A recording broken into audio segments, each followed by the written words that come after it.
Hi guys, welcome back to TheKeiShow. We have a lot of things that we have in store. We are actually going to talk to one of the most inspiring figures in triathlon, someone who has inspired a lot of people to pick up the sport itself.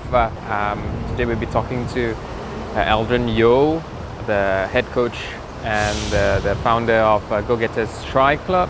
Most of you guys might know him as the athlete who has represented Malaysia in Asian Games 2018 in Indonesia.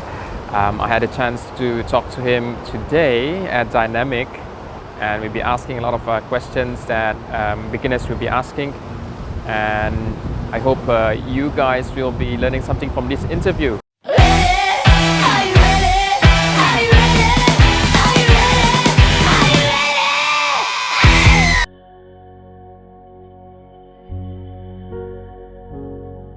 So, Aldrian, tell us a little bit about yourself. My name is Aldrian. I'm 35 this year, originally from Sarawak. I started as a competitive swimmer and now I'm actively racing triathlon. I'm a coach as well. I coach at the GoGetter Tri Squad. When did you start doing triathlon? My first race was in 1999. I was actually 16 years old at that time. Few of us from the swimming squad, we tried our hands on it. It was held at the waterfront in Kuching. So very lots of memories there.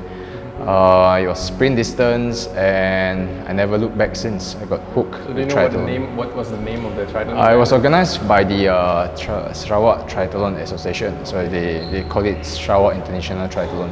Okay, cool. So at that time there were two races in a year. There was a sprint distance in waterfront, and there was an Olympic distance in Damai, Kuching. Okay, so we're talking about you were a competitive swimmer. What made you transition from a competitive swimmer to triathlon? I think I got bored with swimming. I started at 11 years old. I stopped at 15, and then I tried my hands on with track and field. So I did a bit running, represented the school in track and field. Yeah, but triathlon was just a whole new sport. It was three sports that I actually love. I love swimming, I love cycling even more, and I was pretty good in running. So it was very natural for me to pick up triathlon. Okay, so pretty much it's much more competitive, much more challenging for you? It was definitely. I was new in cycling. I was also very new in the whole endurance sports. Although I was always a bit more drawn to longer distance, even in swimming and also running. I did middle distance in track. I liked the whole idea of endurance race. So there was the appeal in triathlon. Now I've seen that you have GoGetter, which is your own coaching team. What actually made you want to be able to coach people, and then what actually started it? Well, I would say that I never thought of myself of being a coach. I did the whole usual cycle of a young adult. I went to university. I got a job in a corporate. It was a dream job. But after 10 years in corporate, I got a bit frustrated with how things works. I was a bit burnt out, I was a bit frustrated, so I started looking out. But during the whole 10 years when I was in corporate, I never left my passion. I still race and train at a very high level for triathlon. I was racing for the national team, everything when I was still in office. So I had a passion, I had a skill. And I wanted to turn my passion into a career. So that's what started it. So after coming back from an overseas assignment, so I just had enough with corporate. So I said, let's give it a try. So it started out as a part-time. It was only once a week. I was coaching triathlete swimming. I realized there was a lot of triathletes who struggled with their swimming. Technique was bad, and there wasn't much proper coaching available. So it started off with swimming coaching for triathletes once a week, and it was also like for a place for me to test water before I actually left my job, leave a full-time job and went full-time with it. So after a year, I have have a good sense of it, I left my job, so I started GoGetter Triathlon Squad. Say you had a full-time job, so triathlon is something that's very difficult to manage in terms of time, resources, and also money. How actually did you manage to segregate all these 3 disciplines and then your life at the side and also your job? Yeah, it was definitely not easy. I mean, like, there was, I wouldn't say it's sacrifice. I would say that you gotta embrace it as a lifestyle. No longer you can go party on Friday and Saturday night. No, you just gotta give it up. It's something that if it's out from passion, you'll definitely find time to do it. You know? I was training twice a day when I had a full-time job. So I would either do it in the morning before I clock into the office, or I would do it during lunch hour. So when my colleagues were all heading out for the lunch, I would pack my bags and go to the gym in the office. And the second session would happen after work. You know? So instead of heading back home or heading for a drink with friends, I head to the pool, head for my run and stuff like that. Yeah. Yes, it requires time management. You know, most of the time you find yourself arranging your schedule based on training. Sometimes, you know, the night before I'll be packing my bags for tomorrow's training and stuff like that. Yeah. So even when I had to travel a lot when I was working. Most of the time I'll be driving from one city to another. I was covering a whole region, and another job I was flying very frequently. So I had to make sure the hotel has got gym. Most of the hotel doesn't have a big pool. I'll be swimming with my ankle band and stuff like that. You know? So I make sure all the facilities are there, and yeah, it requires a bit of time management and planning. Back when you were full-time, right? Can you walk us through, for example, a week? If you are maybe here training, like say in the morning, maybe the viewers want to know whether Monday was running or swimming or cycling, or how do you actually segregate all that? So in terms of planning, yeah, definitely if I was training twice a day, what you want to do in the morning is something short, so you don't have like a luxury of 2 hours in the morning, right? So you probably have like 1 hour before you have to go shower and go to the office. So for me, it would be on the bike. You know, I do very quality 45 minutes, 50 minutes, you know, then it's off to the shower. It's also very convenient if you do it on the trainer, right? You don't have to even dress up, you just need to put on your cycling shorts, yeah, and you're on the trainer. So it's also a lot of planning, like when I was based in Ipoh one time, Monday to Friday I will be in my base in Ipoh, and by Friday night I'll be driving back to KL because I wanted to be back training with my training partner on Saturday and Sunday. So I'll be running with him in the morning, I'll be swimming in the afternoon, and on Sunday I'll be riding with him. Yeah, so it requires a bit planning. Sometimes it goes to the extent that I'll be in Penang for a meeting. So before I drive back to my base in Ipoh, I'll find a local pool, I find a public pool to swim, then I drive back to Ipoh. Because I know, so after a couple of experience, I knew that by the time I reach Ipoh, it will be like 6-7 p.m. I'll be too tired to swim, after a long drive. So I make sure I do my training first, then I drive back to Ipoh. So it requires a bit of planning. Yeah. Okay, cool. Just want to know, maybe now, because people actually use the energy a lot, for example, to do work and then training for triathlon, how do you prevent burnouts? You gotta enjoy it. You will only burn out if you think that you're sacrificing a lot of things, right? So, but if you embrace it as a lifestyle, right, I don't think one will burn out. Yeah. So to me, triathlon should not be a short-term thing. I know there's a lot of people who just want to check it off, like I've done this, I've done that, But I think there's more to that. Right? It's a long-term thing. Yeah, if you try to cram everything in a year, you want to do this, you want to finish a full Ironman in like a short 6 months or 1 year, you'll burn out because there's too much stress that you're putting on yourself, right? So if you plan out things like you want to do this in 3 years' time, right?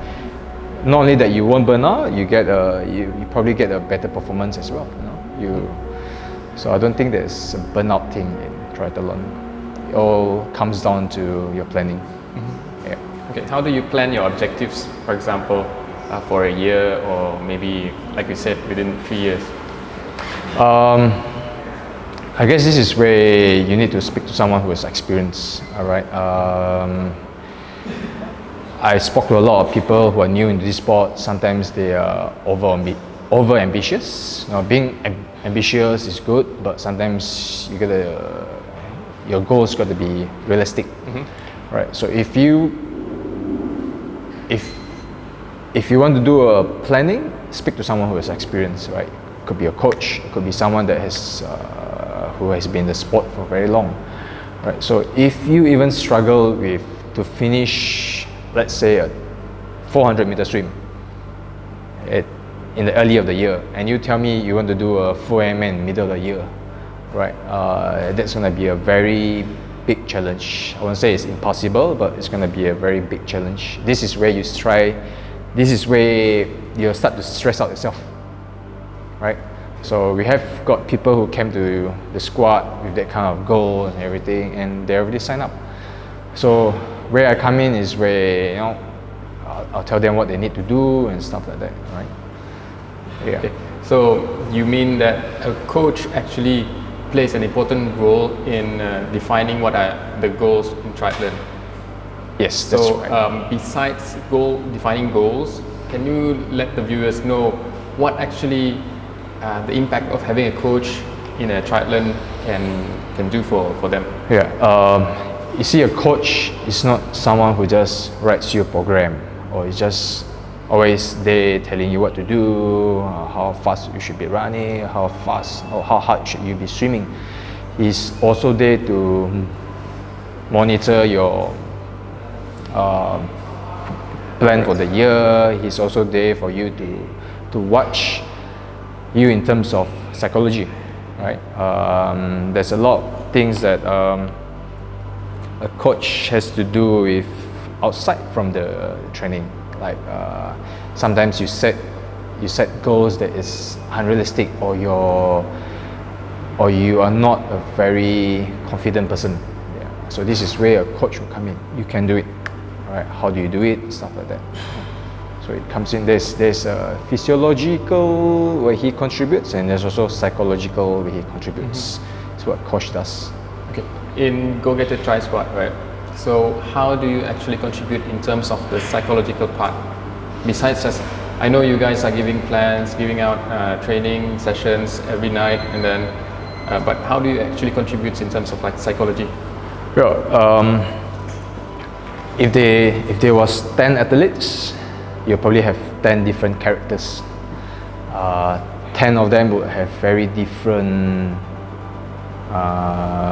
expectation on themselves as well. So I have got athletes who are putting on too much stress on themselves, right?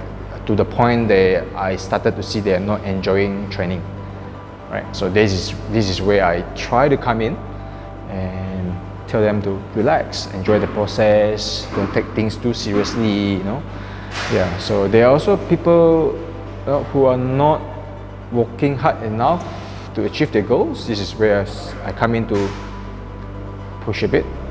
Yeah. So there are people who also wanted to start in the sport, but they are clueless where to start. When I started with this sport, there wasn't anyone to guide me, right? So this is also the reason why we started GoGetter Tri Squad as a platform to guide triathletes. When you talk about like for those people who just started like me, what are the first things that you need that you can give as an advice? Well, I think I'll go back to setting goals. You need to be clear what is it that you want to achieve, right? Endurance sport is most of the time is very challenging to a lot of people. They either come from a background of not having any sport background at all. Right? They have not done anything much of the earlier life, right?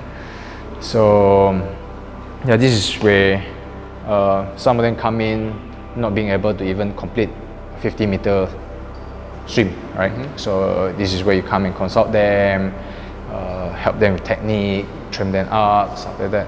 At the same time also, advice that you can give them is to be realistic with their goals. Right. Some of them come in with very big challenge. They can't even finish a 100-meter swim and they sign up for 70.3 or they sign up for full Ironman. Okay, out of the 3 disciplines, what would you suggest people to work on? For example, I know that everyone has different challenges, different level of competency in different. Let's say I am someone who just started running, and then never cycle and never swim, right? So how do you actually plan for yourself? Because sometimes you need to give equal amount or train 3 elements, right? So how can we do that? So everyone has got like this much time only, right? So I think it's common sense that you need to put most of the time to what you really struggle with, or as in your weakness. So if your weakness is swimming, you can't even pass the first hurdle of the cut-off time in the swim, right? You need to put a lot of hours into swimming for a start, right? But once you're okay with that, you started to get improved, you think you can make the cut-off time, or you're very sure you can make the cut-off time, then you start to switch your focus, right? So I've seen athletes, as in beginners, who most of the time undertrain. They underestimate the training required to complete the triathlon. Right. So so this is where you come in, help them to adjust. It's not necessary to be a personal program. You just need to talk to them, understand how many hours are they putting in and stuff like that. Yeah, so tell them what is required, right? Help them with that. Yeah. If they are training for 70.3 and they're not even running more than 15 kilometers on a Sunday or Saturday, this is where you come in and tell them it's really not enough. You're gonna have a problem on rest day. Yeah. Okay. So for beginners, should people start with a sprint? Should people go directly to a 7.3? What's your take on that? To me, there's no rush. The tagline of nothing is impossible, sometimes can really drive people, but be realistic, right? So there's no harm of starting out with a sprint first. There's no problem with that, right? Start with a sprint first. You have an idea of this sport, then you have a good reality check of where you are. Are you able to complete longer than the sprint distance? Then plan on from there. Yeah, but always start with a short distance race first. Yeah, because I've seen like a lot of people who suddenly just sign up for a full Ironman and then never completed even a sprint. So yeah. So yes, there's a lot of athletes out there who does that. No surprise, most of them actually complete it. All right, but the worst is sometimes what I fear is after doing one Ironman without much preparation, you really started to hate the sport. You got so sick of the sport because of the training. It was so damaging on race day. You didn't complete it. You were very frustrated. You started to sell off your bikes. Then you never came back the next year. Right. So it's not something that's very sustainable. Let's talk about like swimming. Swimming in the pool is different. Open water is different. So I think some of the people actually have problems doing open water. So what are the things that beginners should take into account? Yeah, definitely open water swimming and pool swimming is different. As in the fundamental is the same, the technique is the same, but there are things that are different if you want to prepare for open water swim, right? Some people, I've seen people who are very strong swimmer in the pool, but when they went out to open water, they freak out. They couldn't swim at all, right? This is how we started with GoGetter Triathlon Squad as well. We were teaching people what's the difference in open water swimming. Although we were teaching fundamental in swimming, we were also teaching people the difference, what do you need, how do you need to swim differently, what is different in open water in terms of technique and stuff, what to expect. This is how we started as well.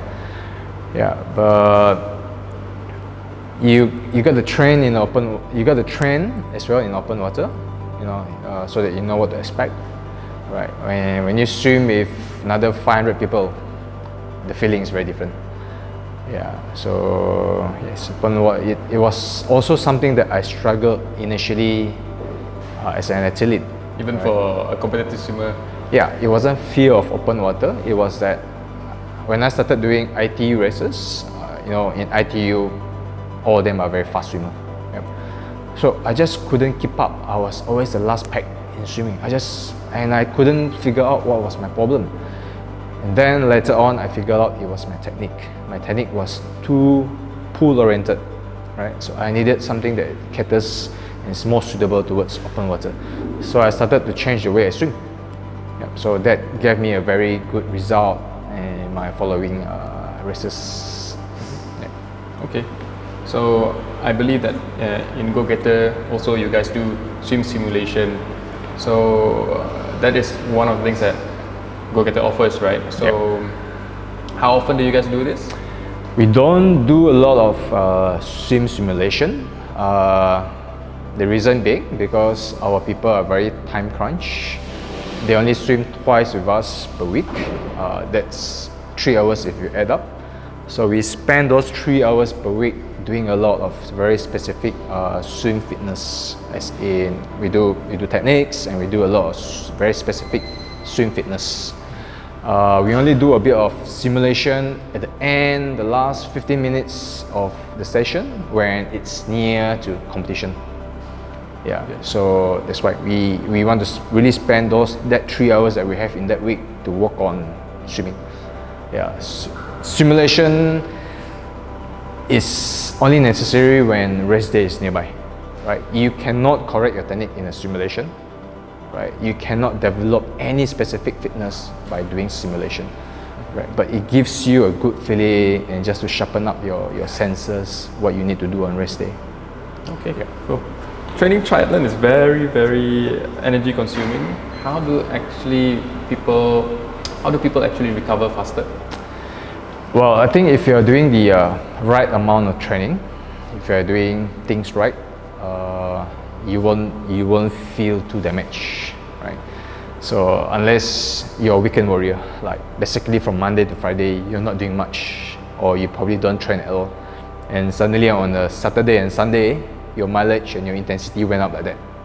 Yeah, and on Monday, Tuesday, and Wednesday, you're gonna feel very, very tired, right? So you're gonna struggle with recovery. So that's what happened to me when I started with the sport initially, right? Saturday and Sunday is like all out the whole day and go out riding and stuff like that. Yeah, so you're gonna manage your load, training load as equal as possible. No spikes and stuff like that, less spike. Yeah, and recovery is also, it could be due to the type of training you're doing. If you're always doing mileage, long mileage, big mileage, right? At the end of the day, you're gonna feel very tired, right? So what we do with the squad is that we do a lot of higher intensity from Monday to Friday. It's time saving, and that's what a lot of these age grouper needs. And on weekend we go long, so it's a very balanced. It's a very balanced training load, and they don't feel that they need a lot of time to recover. Yeah. If you're always doing the same kind of training from Monday to Sunday, you have a problem. Yeah. All right. Okay. What actually makes GoGetter Tri Squad different from the others, and what kind of training philosophy that you try to implement? Right. I think there's two main factors. Number one is that I know the squad very well. Yeah. I see some of them probably 6 times a week. Yeah, I see them from Monday to Thursday on our weekly group session, and I also see them on Saturday and Sunday for the long run and long ride. Although the weekend session is not the coach session, they don't pay for it and stuff like that, I get them together so that they have a group and they will train instead of stacking and sleeping at home. So I get them out, get them together. So I see them like at least some of them 6 times a week. So I know their swimming level, I know what's their problem, I know their cycling ability, I know where they are in running. So I'm very well versed, I know them very well. Yeah, so when I know my athletes very well, I know how to address them. Those who are under personal training, I know what they need. Right. Some of them need to work on more of this, some of them need to work on speed, some of them need to work on strength, some of them has everything but lack endurance. Yeah. So I know them very well, so whatever program that I give them or whatever advice I give them, it's more specific. Yeah. I think the second factor would be our coaches are very experienced. At the moment we have got 3 coaches and we've got 2 junior instructors. We have got Albert. Albert is also from Kuching, a long time friend of mine since high school. Albert was in ISN. He was a sports scientist in ISN for 10 years. Yeah, so he's very well versed with high performance athletes, elite athletes. He works with national athletes, doing tests and everything. Albert is also former elite runner, very fast runner. So now he's handling the running squad for us every Thursday. So he has all the knowledge. He's passing on the correct knowledge to all people, and you can see the result of that. And I have Serena with us. Serena has a very good swimming background. She was like a few times best swimmer for Sarawak. Serena, in a way, sometimes, for example, if you're handling this athlete, there are things that sometimes I don't see what's technically wrong with this person, but Serena will be able to see, right? Or sometimes what she can't see, I will be able to see, right? So this is how we complement each other sometimes. We share feedbacks like, oh, what's wrong with Fahmi? Oh, then she'll feedback, and I'll tell her feedback, and how do we work on that? How do we correct them? So it works very well. We've got 2 junior instructors who are also athletes. We have got Wayne Jun, very fast short distance athlete, upcoming, and we've got Chi Yong, who just recently came back from Kona. Junior instructors, they very good athletes, but still a lot to learn in terms of coaching, right? You can be a good athlete, but not necessarily be a good coach. It's just a different set of skill. Yeah. All right. Okay. So you will be having a child in the future coming on. What are your plans for yourself, and what is your plan for GoGetter? Yeah, so baby will be out in end of February, so things will be upside down. I think things are very uncertain in terms of how much time I have. So next year is probably I'm going to focus on either SEA Games or I'm going to just focus on long distance. Yeah, so in terms of GoGetter Triathlon Squad, I think we are quite clear of what we wanted. We'll stay put with the numbers of athletes we have. We do not plan to grow anymore. At the moment we have got 75 active athletes. We do not plan to grow anything bigger than 80. Because anything bigger than 80, I feel that I will lose my touch. Right? I think coaching is about, shouldn't be like a factory. Right? You should be pump out volume. You should be very focused. In coaching, there needs to be a personal touch so that you know all your athletes. The results will be there. If you're like a factory, pop. No, you don't have the focus. So coaching is like a chef. It's like a tailor. Everything needs to have a personal touch. Of course, people say, oh, you can hire coaches, but to me, you need to hire the correct coaches, right? It cannot be just anyone. If not, the quality will just or down, right?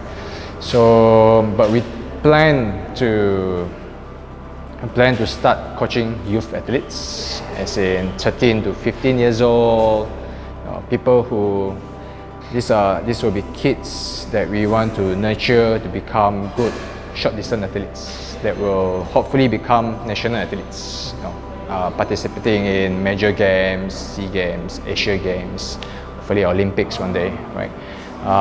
This is mainly out of passion because both myself and Serena, we are national athletes with the national team. So we do know there's a lack of this shortage of athletes in the pipeline for the national team. It's mainly because we don't really have a good coaching platform for youth at the moment. So I think this is where we need to come in and start to do youth team. All right. We'll start off with probably 5 to 10 kids only. Yeah, but it's interesting because it's something out of my passion to work with young kids, fast kids, to develop them into very fast, short distance athletes. Thank you so much for your time and all the tips and advices for the viewers and for those people who are starting triathlon itself. I hope the best for the future for the GoGetter Squad and also you personally. All right, thank you. Thank you so much. And okay. All right.